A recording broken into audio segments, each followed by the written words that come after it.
आज class 11th का 5th topic, 5वां chapter complex number.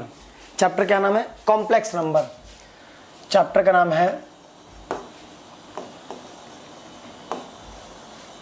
Complex number and quadratic equation. Quadratic equation, complex number and quadratic equation. आपने class 10th में जहां से छोड़ा था, मैं बस वहीं से शुरू करता हूं। आपने क्लास 10th में छोड़ा था कि b square minus 4ac is greater than 0। तो आपने क्या कह दिया था? आपने कह दिया था रियल रूट्स। क्या कह दिया था? Real roots. Okay okay, b square minus 4ac is less than 0। Okay, equal to कर लेते हैं, इक्वल टू 0। तो आपने कह दिया था इक्वल रूट्स। क्या कह दिया था? Equal roots. इक्वल रूट्स कह दिया था।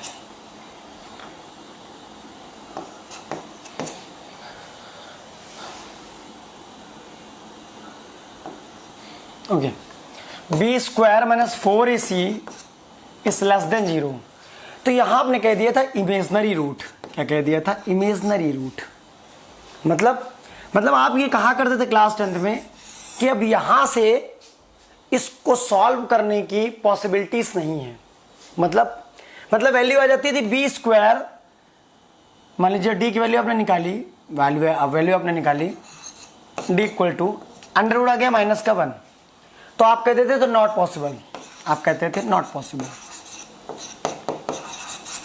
ओके भाई, d is equal to root के अंदर माइनस का 1 आया तो आपने कहा नॉट पॉसिबल। क्यों नॉट पॉसिबल? क्योंकि जो रूट के अंदर माइनस का 1 लिखा है ये इमेजनरी वैल्यू है। क्या है? इमेजनरी वैल्यू है। हिंदी में कहते हैं काल्पनिक मान है। ये कैसा मान है? काल्पनिक मान। ओके, ये कॉम्प्लेक्स नंबर को हिंदी में सम्मिश्र संख्या कहते हैं। क्या कहते हैं? सम्मिश्र संख्या। सम्मिश्र संख्या कहते हैं, हिंदी में से सम्मिश्र संख्या कहते हैं। क्वाड्रेटिक इक्वेशन को द्विघात समीकरण कहते हैं। क्या कहते हैं? द्विघात समीकरण। द्विघात समीकरण कहते हैं। ओके, रियल रूट्स को वास्तविक मूल कहते हैं। क्या कहते हैं? वास्तविक मूल कहते हैं। इक्वल रूट्स को समान मूल कहते हैं। क्या कहते हैं? समान मूल। समान मूल कहते हैं। बहुत बढ़िया। और ये इमेजनरी जानते हैं, काल्पनिक। क्या कहते हैं? काल्पनिक। काल्पनिक मूल कहते हैं। तो जब आपने पढ़ा कि b square minus 4ac is greater than 0 है, तो आपने कहा प्यार से कि भाई ऐसा है कि ये तो वास्तविक मूल है, मतलब रियल रूट्स है, no problem. B square minus 4ac equal to 0, आपने कहा इक्वल रूट्स है, समान मूल है, कोई बात नहीं। B square minus 4ac is less than 0, आपने कहते हैं इमेजनरी रूट्स भैया, काल्पनिक मूल है, इसको हम सॉल्व नहीं कर सकते थे और आपने यहीं से छोड़ दिया था। बस अब यहीं से हमको क्या करना है? आगे की तरफ प्रोसीड करना है। यहीं से अब हम यहां से एक नई चीज सीखेंगे, एक नई चीज जानेंगे। अब हम ये जानने का कोशिश करेंगे, कि क्या इससे कुछ हो सकता है। तो एक आयोटा नाम के साइंटिस्ट थे जिन्होंने अंडर रूट माइनस 1 का मान आई दिया। यहीं से आपका कॉम्प्लेक्स शुरू हुआ। क्या शुरू हुआ? कॉम्प्लेक्स शुरू हुआ। तो पहले मैं आपको आयोटा के बारे में जानकारी दूंगा, आई के बारे में, फिर आपको बताऊंगा कॉम्प्लेक्स नंबर है क्या, सॉल्व कैसे होता है। उसके अगले एक्सरसाइज में आपको आर्गुमेंट और थीटा निकालना सिखाया जाएगा, एंगल निकालना सिखाया जाएगा, पोलर फॉर्म बताया जाएगा। तो काफी कुछ होने वाला है इस चैप्टर में। मजे करिए और आराम से मजे लगा के, मन लगा के पढ़िए। ओके, तो यहीं से प्रोसीड करेंगे हम लोग क्या करेंगे? यहीं से प्रोसीड कर देंगे, यहीं से आगे की ओर हम इसे प्रोसीड कर देंगे।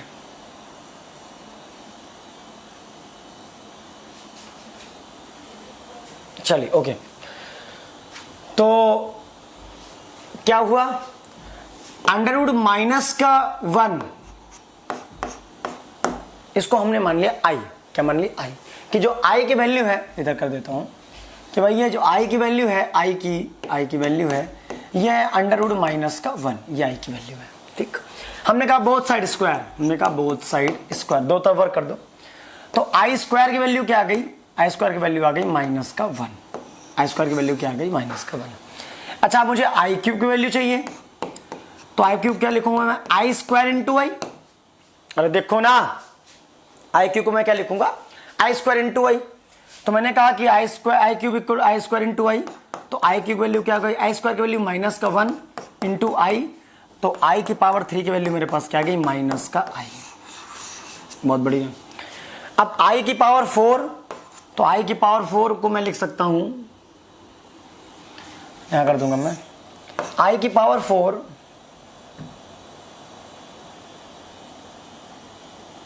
तो ये आई की पावर 4 को मैंने लिख दिया आई स्क्वायर इंटू आई स्क्वायर, क्या लिख दिया आई स्क्वायर इंटू आई स्क्वायर।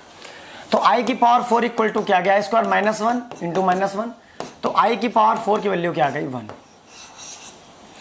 हम इन सब में सबसे ज्यादा कंफर्टेबल वैल्यू पर हैं, इस पर सबसे ज्यादा हम कंफर्टेबल हैं, सबसे ज्यादा क्या है कंफर्टेबल है, कि मतलब आई की पावर 4 का वैल्यू क्या होता है 1, इसमें हम ज्यादा कंफर्टेबल महसूस कर रहे हैं अपने आप को कि भाई आई की पावर 4 जब आएगा तो उसकी वैल्यू हम क्या ले लेंगे 1 ले लेंगे। बहुत बढ़िया। अब इतना तो जानकारी आपको हो गई। अब ये कॉम्प्लेक्स नंबर क्या है, ये कॉम्प्लेक्स नंबर क्या है, पहले इस पर ध्यान देते हैं फिर इस पर एक आधा क्वेश्चन करते हैं।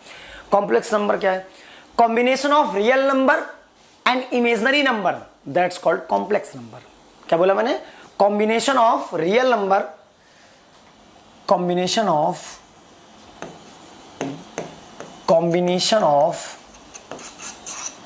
Real number and imaginary number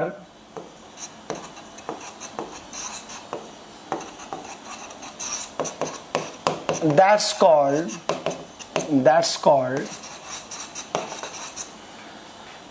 complex number,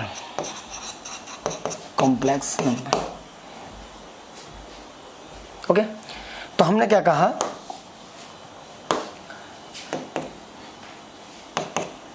तो हमने कहा combination of real number and imaginary number, that's called complex number. मतलब it is denoted bye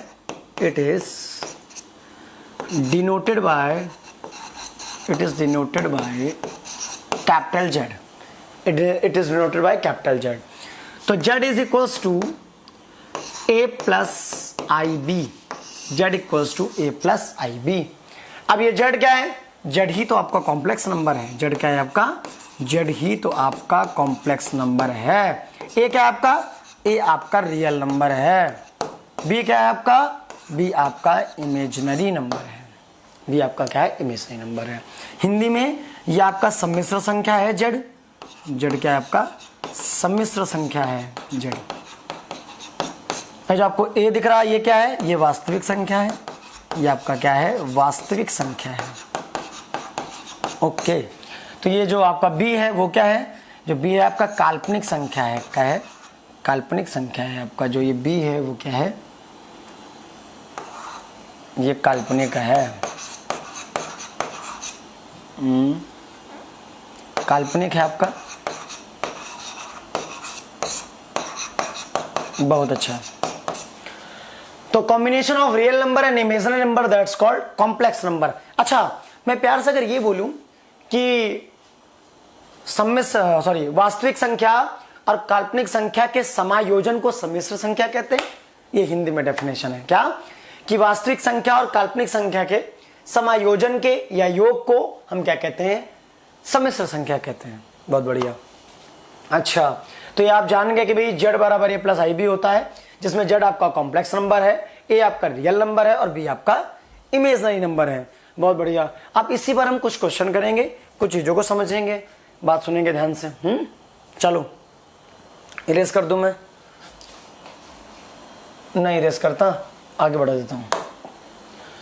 okay तो हमने क्या कहा, हमने कहा भैया कि जेड बराबर ए प्लस आई बी, हमने क्या कहा z equals to a plus i b. अच्छा कुछ ऐसे भी लिख, कुछ लोग इसे ऐसे भी लिख लेते हैं, कैसे कि z equals to x plus i y, same thing, दोनों सेम बातें हैं, दोनों में कोई डिफरेंस नहीं है। अच्छा मुझसे किसी ने क्या होता कि सर आई की पावर 39 की वैल्यू बताइए, फाइंड द वैल्यू, या इसे मैं a प्लस आई बी के रूप में लिखूंगा। आई की पावर 39 को क्या करना है, आई की पावर 39 क्या करना है मुझे, आई की पावर माइनस 39 को करना है कि a प्लस आई बी के जैसा रिप्रेजेंट करना है इसे मैं ऐसे रिप्रेजेंट कर देता हूँ, किसे, इसे। अच्छा, इसे मैं ऐसे रिप्रेजेंट करूंगा, बहुत बढ़िया। तो क्या करूंगा, पावर में निगेटिव है, नीचे लाओ, 1/i की पावर 39 हो गया, बहुत बढ़िया। हमेशा याद रखने वाली बात है, वो इंपॉर्टेंट बात ये है कि हमेशा एक बात याद रखिए, क्या कि आप ये जो i की पावर 39 दिख रहा, हमारे पास i की पावर 4 की वैल्यू होती है 1, होती कि नहीं होती, अपने पास i की पावर 4 की वैल्यू कितनी होती है 1। तो हम क्या जानते हैं कि जो i की पावर 4 है इसकी वैल्यू क्या है 1, बहुत बढ़िया। तो हमने सोचा क्यों ना मैं इसे ऐसे लिख दूं, 1/, हमेशा 4 की फॉर्म में लिखिए, हमेशा ऐसे क्वेश्चनों को i की पावर 4 की फॉर्म में रिप्रेजेंट कीजिए, हमेशा ऐसे क्वेश्चनों को। कैसे कि i की पावर 4 की होल पावर 9, तो 4 9 जा 36, अभी कितनी पावर बची आपके पास, इंटू i की पावर 3 बचा आपके पास, बहुत बढ़िया। तब आप इसे क्या करें, बहुत आसान है, ये तो i की पावर 4 आपका 1 हो गया, तो 1 की पावर हो गया 9, और जैसा कि मैंने आपको बताया था कि i की पावर 3 की वैल्यू होती है माइनस का i, क्या होती है, माइनस का i की पावर 3 की वैल्यू क्या होती है, माइनस का i, क्या गया, माइनस का i। बहुत बढ़िया, ये तो 1 हो गया, तो ये क्या बच गया, 1/- का i हो गया आपके पास, ठीक।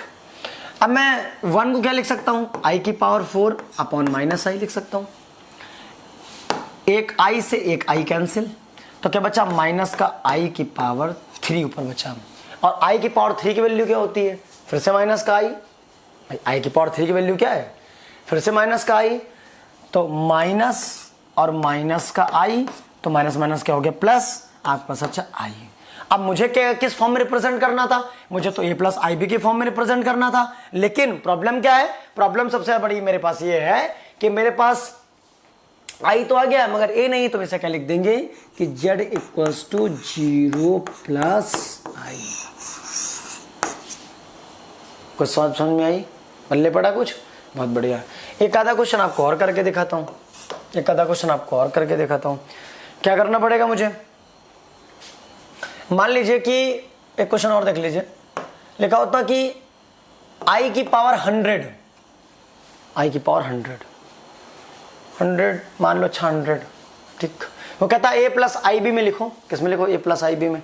तो आप क्या करते हैं कि भैया i की पावर 4, मैं बोल रहा हूं आपको 4 में ही तोड़ना है, कंफर्टेबल रहेगा, तो i की पावर 4 की होल पावर 25, i की पावर 4 की होल पावर 25, तो i की पावर 4 वैल्यू 1, तो 1 की पावर 25, आंसर कितना आ गया 1। तो हम क्या लिख देंगे, a प्लस आई बी के फॉर्म में लिखेंगे तो 1 प्लस 0i, तो हम क्या लिख देंगे इसे, हम इसे लिख देंगे z equals to 1 plus 0i लिख देंगे, ये फाइनल आ गया आंसर, ठीक, बहुत बढ़िया। अच्छा, अब z तो आ गया आपके पास, z आप जान गए, वैल्यूज आप सब कुछ जान गए। अच्छा, ये z बार सुनिए, अब z बार की कहानी क्या है, हम इसे कहते हैं z बार, z इनवर्स, क्या कहते हैं, सॉरी z इनवर्स नहीं कहते, ये z बार है, इनवर्स नहीं है। z इनवर्स तो ये होता है, z इनवर्स तो ये होता है, z बार है वो। कॉन्जुगेट ऑफ z, आप ऐसा कह सकते हैं कॉन्जुगेट ऑफ z। तो अगर z इक्वल्स टू, मैं बोलूं, अगर मैं बोलूं कि z is equals to a plus i b है, तो फिर z बार इक्वल्स टू क्या होगा, a minus i b, z bar equal to क्या आ जाएगा, a माइनस आई बी।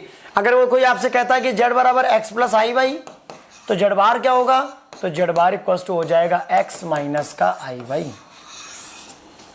कोई आपसे कहता है z equals to 3 plus 4i, तो z बार इक्वल्स टू क्या आ जाएगा, 3 माइनस 4i।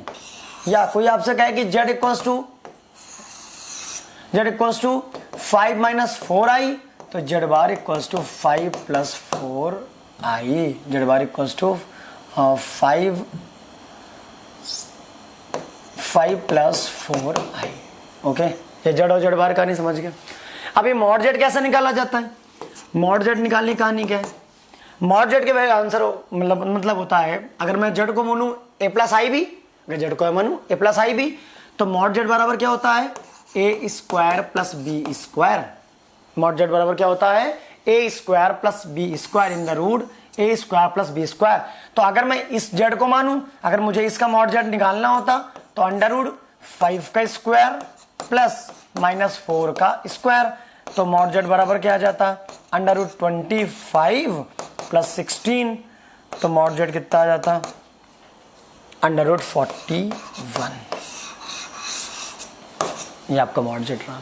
तो आप जेड बराबर क्या जान गए? ए प्लस आई बी। और जेड बार बराबर क्या होता है? ए माइनस का आई बी। हाँ, मॉड जेड बराबर क्या कर सकते हैं आप? मॉड जेड को क्या कर सकते हैं आप? Under root a square plus b square. Okay, अच्छा, अब ये इनवर्स की कहानी क्या है? ये इनवर्स की कहानी क्या है? इनवर्स क्या होता है? आप इनवर्स जानते हैं,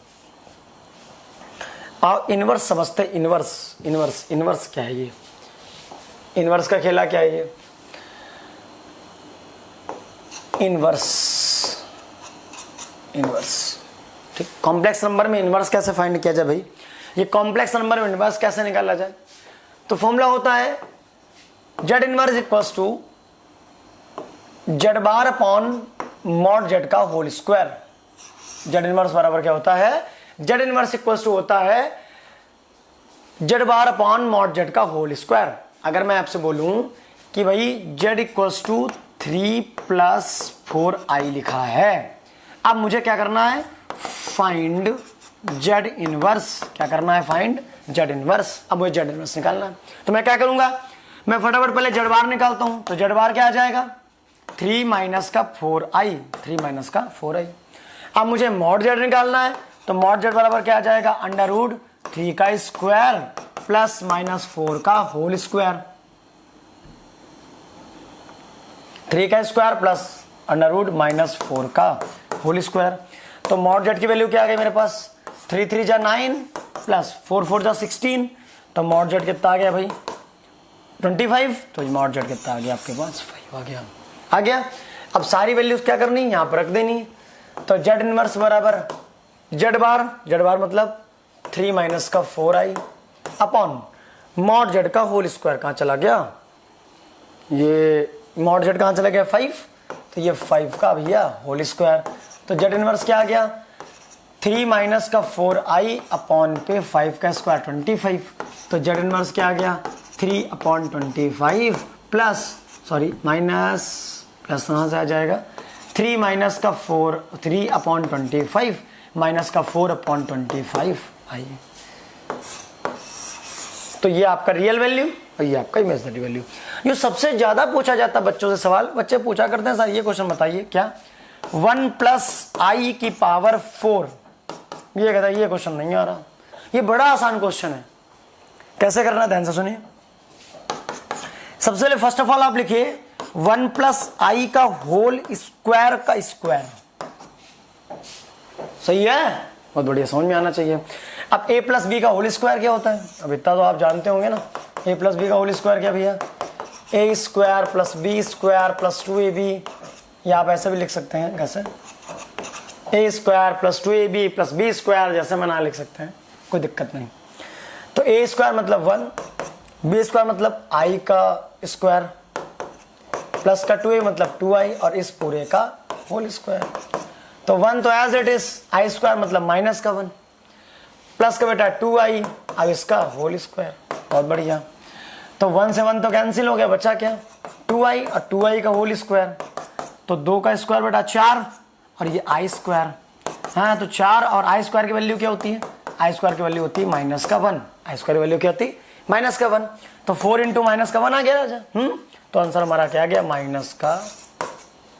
ओके, सो सिंपल। कितना आसान क्वेश्चन था। ओके, बहुत बढ़िया।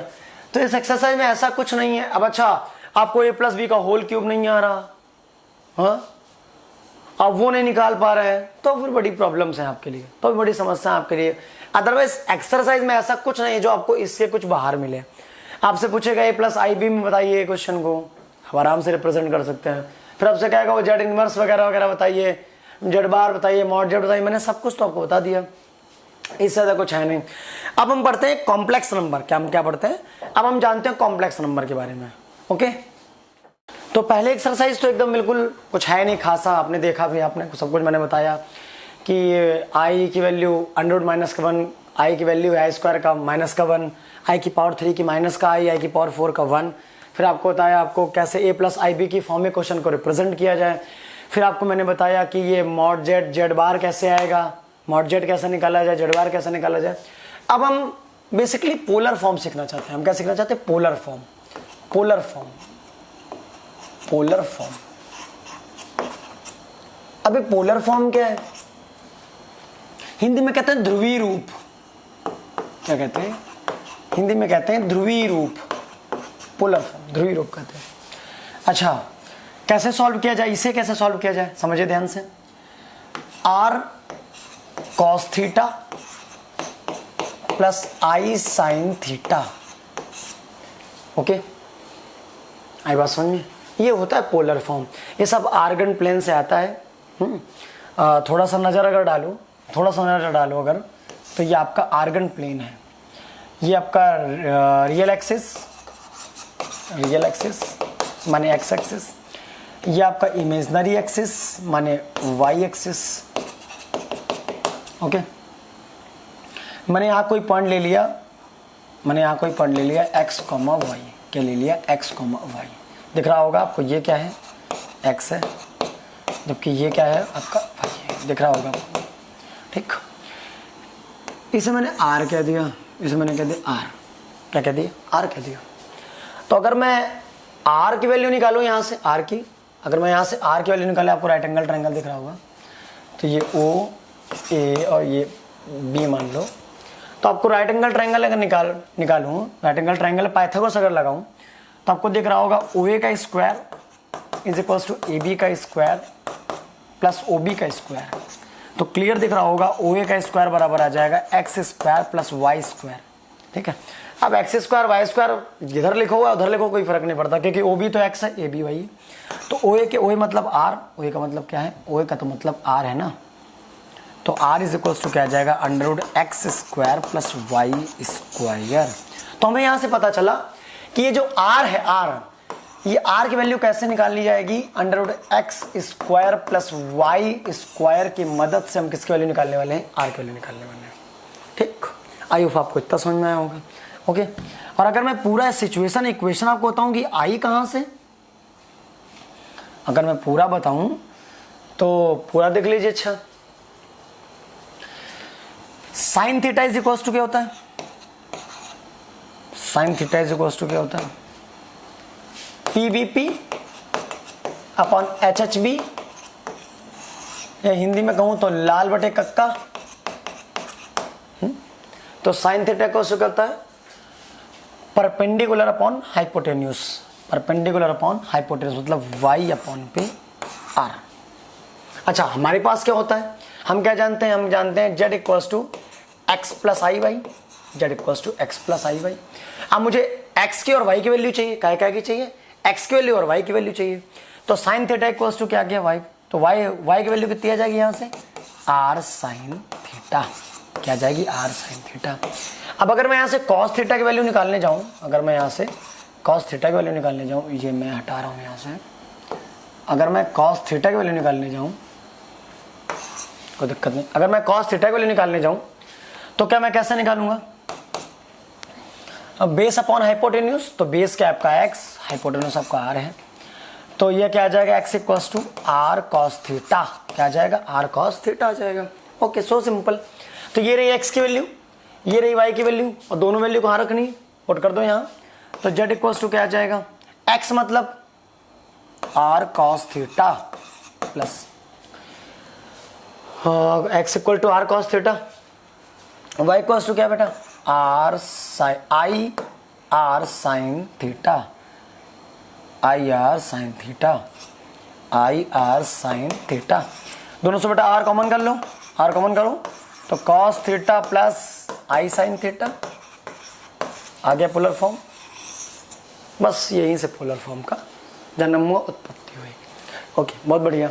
अब हम देखते हैं कि हम ये पोलर फॉर्म बनाएंगे कैसे। तो पोलर फॉर्म को बनाने के लिए आपको दो चीज़ों का ध्यान रखना पड़ेगा। क्या क्या? एक तो आपको आर्गुमेंट चाहिए, पहले तो मॉडुलस निकालना आना चाहिए। क्या आना चाहिए? मॉडुलस निकालना आना चाहिए। दूसरा क्या आना चाहिए आपको? आर्गुमेंट आना चाहिए। आर्गुमेंट थीटा की वैल्यू आनी चाहिए। तो दो चीजें आनी चाहिए। क्या क्या जरूरी है? एक आपका आना चाहिए आर्गुमेंट, और दूसरा आपको क्या आना चाहिए? आपका मॉडुलस आना चाहिए, मतलब आर आना चाहिए। बहुत बढ़िया। आप क्या किया जाए भैया? तो सुनो ध्यान से, ये आपको निकालने के लिए करना क्या पड़ेगा? ध्यान से सुनिए।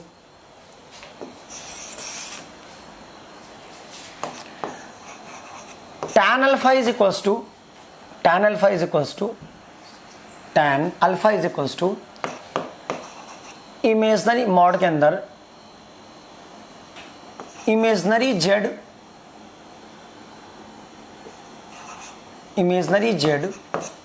Upon real z tan alpha is equals to imaginary z upon real z. और अच्छे से लिखना चाहें तो लिख लीजिए alpha is equals to tan inverse imaginary z upon पे रियल जेड। सो सिंपल, ऐसे लिख लीजिए, नो प्रॉब्लम एट ऑल। लेकिन मुझे अल्फा की वैल्यू नहीं चाहिए, मुझे अल्फा की वैल्यू नहीं चाहिए, मुझे थीटा की वैल्यू चाहिए। अब ये कैसे आएगी? तो एक छोटा सा काम करना पड़ेगा आपको। क्या? एक टेबल याद करनी पड़ेगी आपको, छोटी सी एक टेबल आपको याद करनी पड़ेगी भाई। इसमें क्या है? सुनिएगा ध्यान से। सबसे पहले आप कोऑर्डिनेट सिस्टम समझिए, थोड़ा सा छोटा सा बात बताता हूं। फर्स्ट क्वाड्रेंट में होता है प्लस प्लस। क्या होता है? Plus plus. क्यों होता है? क्योंकि ध्यान से आप देखो, ध्यान से अगर आपको ध्यान से दिख रहा हो तो ये एक्सिस का एक का एक्स एक्सिस, ये वाई एक्सिस, ये बी प्लस, ये बी प्लस, दोनों प्लस प्लस ले प्लस प्लस। कुछ बात समझ में आई? आनी चाहिए। ये एक्सिस क्या होता है? ये एक्सिस होता है माइनस प्लस। क्या होता है? Minus plus. अब ये माइनस प्लस क्यों होता है? ध्यान से अगर आप ध्यान से देखें तो एक्स एक्सिस का एक का माइनस का एक्स एक्सिस एक्स डैश, और वाई का एक का प्लस का। अच्छा, अब आप थर्ड एक्सिस को देखें तो क्या होता है भैया? यहाँ माइनस माइनस, यहाँ क्या होता है भैया? यहाँ होता है भैया, यहाँ होता है आपका माइनस माइनस, यहाँ क्या होता है? माइनस और माइनस, यहाँ आपका चलता है माइनस माइनस। अब ये कैसे माइनस माइनस कैसे आ गया भैया? भाई ये रहा आपका वाई डैश एक्सिस, क्या रहा आपका? ये रहा आपका भैया वाई डैश एक्सिस, और ये रहा आपका x axis, x dash axis. तो दोनों ने मिलकर क्या बना दिया? Minus minus. बहुत बढ़िया। भाई ये वाला क्या होता है? प्लस और माइनस। अब ये प्लस माइनस क्यों होता है? भाई ये प्लस माइनस इसलिए होता है क्योंकि ये का एक एक्सिस प्लस का, इसलिए प्लस एक्स एक्सिस है, और ये का एक का वाई का, इसलिए माइनस का एक्सिस होता है। ठीक, तो ये बातें आपको आनी चाहिए। बहुत बढ़िया। अब यहाँ क्या लिखेंगे? यहाँ लिख देंगे क्वाड्रेंट, यहाँ क्या लिख देंगे? क्वाड्रेंट है। और यहाँ क्या लिख देंगे? एंगल लिख देंगे भैया, यहाँ एंगल लिख देते हैं। तो भैया फर्स्ट क्वाड्रेंट, अगर हमारा नंबर किस क्वाड्रेंट में होगा? फर्स्ट क्वाड्रेंट में अगर हमारा नंबर होगा तो हम क्या कहेंगे कि भैया theta is equals to alpha है। थीटा इक्वल्स टू क्या है? अल्फा है।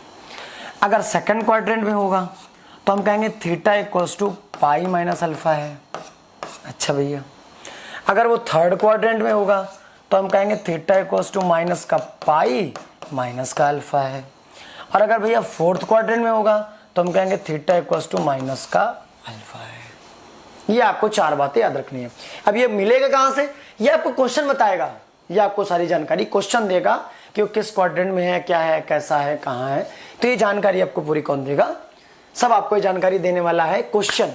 क्वेश्चन से पता चलेगा। अब जैसे लिखा है z इक्वल्स टू 3 + 4i, ये लिखा है, तो आप कह सकते हैं क्लियर आपको दिख रहा है पहला वाला प्लस, दूसरा वाला प्लस, तो प्लस प्लस। अब z इक्वल्स टू क्या? माइनस का 1 + i लिखा है। अब क्या? तो z इक्वल्स टू माइनस का 1 माइनस का 1, सॉरी माइनस, और ये प्लस, तो माइनस प्लस है। तो माइनस प्लस कहाँ होता भैया? Second quadrant. ये कहाँ भैया? First quadrant. तो ये सब जानकारी आपको कौन देगा? ये सारी आपको जानकारी देने वाला है क्वेश्चन। क्वेश्चन बताएगा कि आपको कौन से क्वाड्रेंट में जाना है, कौन सा क्वाड्रेंट चूज करना है। बस इसी पर आपको मैं एक क्वेश्चन बताता हूं, इसी पर आपको मैं एक क्वेश्चन बताता हूं। देखो दोनों ध्यान से। मान लो क्वेश्चन दिया है z बराबर √3 + i। ये आपके पास क्वेश्चन है, सपोज कीजिए z इक्वल्स टू क्या √3 + i क्वेश्चन आपके पास है। तो अब आपको क्या करना है, आपको तो मॉडुलस निकालना है, पोलर फॉर्म बनाना है। आपको क्या बनाना है, पोलर फॉर्म बनाना है। मॉडुलस निकालो, आर्गुमेंट निकालना, उसके बाद आपको क्या करना है, पोलर फॉर्म बनाना है। तो पहले r इक्वल्स टू क्या होगा, √3 का स्क्वायर + 1 का स्क्वायर। तो r इक्वल्स टू क्या आ गया, √3 + 1, तो r इक्वल्स टू कितना आ गया 314। तो आ गया भैया 2, r की वैल्यू तो आ गई। हाँ अब क्या करा चाहिए भैया, tan अल्फा बराबर हमने क्या बताया आपको, इमेजनरी z मॉड के अंदर इमेजनरी z क्या है 1, सॉरी हाँ 1 ही है, अपॉन रियल z। अब रियल z क्या है √3। बहुत बढ़िया, यह आ गया, बहुत बढ़िया। अच्छा भैया तो tan अल्फा बराबर क्या आ गया, ये वैल्यू क्या होती है 1/3, तो ये होती है tan, वैल्यू क्या होती है tan π/6। क्या की वैल्यू होगी tan π/6, मतलब 180/3 30। tan 30 की वैल्यू क्या होती है 1/√3। tan खत्म, tan तो दोनों से खत्म है, मॉड लगा तो प्लस ही है, तो प्लस ही आ जाए, कोई दिक्कत नहीं। तो अल्फा की वैल्यू कितनी आ गई π/6। अच्छा अब हमको क्या याद है, हमने क्या याद है, हमने ये तो निकाली है। देखो ध्यान से, इसे देखो, इसे आप गौर से देखो। हमने क्या याद है, हमने ये तो निकाला था भैया, अल्फा तो निकाल लिया यहाँ से। अब हमने क्या करना है, हमको टेबल पे ध्यान देना है। तो भैया पहले सबसे पहले इसका साइन चेक कीजिए जरा। तो जब साइन चेक करेंगे तो साइन क्या बता रहा कि भैया पहला भी प्लस है और दूसरा भी प्लस है, दोनों प्लस है, नो प्रॉब्लम। तो प्लस कहाँ होता है जरा ये देखो, जरा चेक करो जरा, प्लस कहाँ होता है, चेक करो। प्लस कहाँ भैया, फर्स्ट क्वाड्रेंट में, फर्स्ट क्वाड्रेंट में प्लस होता है। हमने क्या सीखा था, पहले क्वाड्रेंट प्लस होता है। बहुत बढ़िया। तो भैया फर्स्ट क्वाड्रेंट होता क्या है, फर्स्ट क्वाड्रेंट थीटा बराबर अल्फा, कि मतलब जो वैल्यू अल्फा की है आई है वही वैल्यू थीटा की होगी। तो थीटा इक्वल्स टू कितना हो गया π/6 आ गया। तो अगर आपसे कोई पूछे कि आप केवल और केवल ऐसा करो कि भाई मॉडुलस बता दो, तो ये रही आर की वैल्यू, आपको मॉडुलस आ गया। ठीक, ये सॉरी ये आपकी आर की वैल्यू रही, ये वैल्यू रही आपकी आर की, ये रही वैल्यू आर की। तो आप केवल बता दीजिए भैया ठीक ऐसा है कि ये रही आपकी आर की वैल्यू, बहुत अच्छा रहा। हाँ तो कोई आपसे कहे वो बता दो भैया, आर्गुमेंट बता दो, ये आर्गुमेंट आपका थीटा आ गया, ये आपका आर्गुमेंट आपका थीटा आ गया, बहुत बढ़िया। ठीक, लेकिन अगर आपसे कोई कहे पोलर फॉर्म बताओ, क्या बताओ पोलर फॉर्म, तब आप क्या करोगे, फिर आप क्या करोगे। तो पोलर फॉर्म बताने के लिए क्या करना पड़ेगा, अब ये पोलर फॉर्म लानी है, पोलर फॉर्म लानी है। तो पोलर फॉर्म लाने के लिए क्या करना पड़ेगा भाई, तो पोलर फॉर्म लाने के लिए करना क्या पड़ेगा, हाँ polar form r cos theta plus i sin theta, बहुत बढ़िया। तो r की वैल्यू कितनी लाया भैया हम निकाल के 2, ये रही 2। cos थीटा, तो cos थीटा की वैल्यू π/3। i sin थीटा, तो i sin π/3। कंप्लीट आपका ये क्या आ गया, ये आपका आ गया pf, क्या आ गया pf मतलब पोलर फॉर्म। बस इतनी सी कहानी है। अगर आपसे पूछा जाए, अगर आपसे को कहे कि आप केवल मॉडुलस बताओ, तो बस इतना निकालो। वो आपसे कहे कि आर्गुमेंट बताओ, ये निकालो। पोलर फॉर्म पूछे, ये निकालो। अब ये सब करे होगा कैसे, तो ये सारा प्रोसेस आपके सामने, ये पूरा प्रोसेस है। आपको निकाल के भी दिखा दिया कौन कैसे है, कहाँ कैसा है। ठीक, चलो बहुत बढ़िया। जब आप अगले एक्सरसाइज में जाएंगे, इसकी थर्ड एक्सरसाइज में, तो वहाँ कुछ है नहीं, वहाँ क्वाड्रेटिक फॉर्मूले का यूज होता है। बस क्या यूज होता है, क्वाड्रेटिक फॉर्मूले का यूज होता है। और जो क्लास 10th में हमने खूब भारी भरकम तरीके से पढ़ रखा है, मतलब बहुत ज्यादा पढ़ रखा है, क्या कि x इक्वल्स टू माइनस का b plus minus √b² minus का 4ac अपॉन पे 2a। ये क्वाड्रेटिक फॉर्मूला है। क्या है ये, क्वाड्रेटिक फॉर्मूला है श्रीधराचार्य जी। हाँ ये क्या है, ये क्वाड्रेटिक फॉर्मूला है, ये आपका क्वाड्रेटिक फॉर्मूला है, ये आपका क्वाड्रेटिक फॉर्मूला है, श्रीधराचार्य जी। अब आप क्वेश्चन मान लीजिए, सपोज कीजिए इस पे अगर नहीं क्वेश्चन लगा पा रहे, इस पे आप नहीं क्वेश्चन कर पा रहे, तो फिर बेकार है। चलो मैं आपको एक छोटा सा क्वेश्चन करके फिर भी दिखाता हूं, लेकिन आना चाहिए। छोटा सा बात है, इसमें तो कोई बहुत बड़ी बात नहीं। क्लास 10th स्टैंडर्ड है, आपने खूब सारे क्वेश्चन पढ़ रखे हैं, फिर भी नहीं आ रहा तो बड़ी प्रॉब्लम है। चलो फिर भी मैं आपको बताता हूँ, फिर भी मैं आपको एक क्वेश्चन बताता हूँ, बस एक क्वेश्चन बता देता हूँ। X square plus x plus 1 मान लीजिए इज इक्वल टू 0 लिखा है। आपसे कहा जा रहा है find the value of x. तो आपने क्या कहा सबसे पहले कि एक्स स्क्वायर प्लस का b x plus c equal to 0 से हम क्या करेंगे, कंपेरिजन करेंगे, कंपेयर करेंगे, कंपेयर। तो ए इक्वल टू क्या आ जाएगा 1, बी इक्वल टू क्या आ जाएगा 1 और सी इक्वल टू क्या आ जाएगा 1। अब इनमें कोई प्रॉब्लम नहीं होनी चाहिए आपको। अब इनमें भी प्रॉब्लम हो तो बेकार है अपना हाई स्कूल पढ़ना। इतना सारा आपने हाई स्कूल में स्टडी किया, इतना सारा पढ़ा, और फिर भी आपको अगर ये नहीं आ रहा तो बेकार है। तो क्या लगा है, एक्स इक्वल्स टू माइनस का b plus minus under root b square minus का 4ac अपॉन पे 2a। ठीक भैया। तो एक्स इक्वल्स टू माइनस का बी मतलब माइनस का 1 plus minus under root b square मतलब 1 का स्क्वायर माइनस का 4, a का मतलब 1 और c का मतलब 1 अपॉन पे 2a, 2 इंटू 1 आ गया, 2 इंटू 1 आ गया आपके सामने, 2 इंटू 1। बहुत बढ़िया, बहुत अच्छा रहा। तो x इक्वल टू क्या आ जाएगा भैया, माइनस का 1 प्लस माइनस अंडर रूट 1 का स्क्वायर 1 और माइनस का 4, क्योंकि 4 बन जा 4 अपॉन 2a तो 2 बन जा 2। तो x इक्वल्स टू माइनस का 1 plus minus under root 3 sorry under root,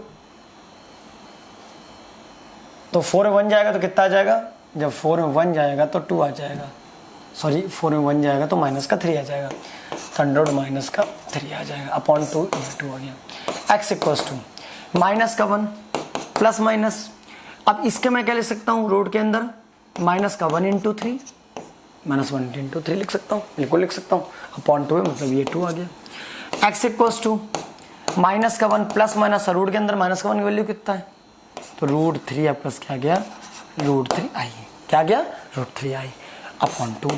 अब एक बार क्या करो, एक बार प्लस ले लो और एक बार क्या ले लो माइनस, अलग अलग कर दो, आपका आंसर आ जाएगा। तो टेकिंग प्लस, टेकिंग क्या प्लस, अब इतना तो आप कर ही लेंगे, तो टेकिंग प्लस, अच्छा चलो मैं करके दिखा देता हूँ, थोड़ा सा और कर देता हूँ। अब आप प्लस लेंगे तो एक्स वैल्यू क्या आ जाएगी, माइनस का 1, अब एक्स लेंगे तो क्या आ जाएगा, प्लस कर लेंगे तो एक्स इक्वल टू क्या आ जाएगा, माइनस का 1 प्लस रूट 3 आई अपॉन 2। अब टेकिंग क्या माइनस, टेकिंग क्या, टेकिंग माइनस, जब माइनस लेंगे तो एक्स इक्वल्स टू माइनस का 1 माइनस का रूट 3 आई, बस सो सिंपल। अब सारे के सारे सवाल इसी में हैं, इसी में बेस है, सब कुछ इसी में है, आपका जितना जो कुछ है। तो मैंने आपको पहली एक्सरसाइज बताई, दूसरी एक्सरसाइज बताई दूसरी एक्सरसाइज में ऐसा कुछ खास नहीं मैंने बताया, वहाँ आर्ग्यूमेंट और मॉडुलस दो चीज़ें इंपॉर्टेंट हैं, दोनों आपको निकालना सिखाया, सब कुछ बताया। थर्ड एक्सरसाइज में क्वाड्रेटिक फॉर्मूला है। तो आई होप आपको ये चैप्टर अच्छा लगा होगा, और मैंने काफ़ी कम समय में पूरा चैप्टर कंप्लीट करने का पूरी कोशिश की कि 1 शॉट आपको मिल जाए ताकि आपको रिवीजन में तकलीफ ना हो। ठीक, तो ये 1 शॉट है 5th चैप्टर का, आसानी से पढ़ें, ध्यान रखें, और मिलेंगे आपसे अगले वीडियो में। तब तक के लिए bye bye, take care of yourself, और अपना ख्याल रखें, पढ़ाई खूब करें, बीमार बिल्कुल ना हो, और पढ़ते रहें, आगे बढ़ते रहें।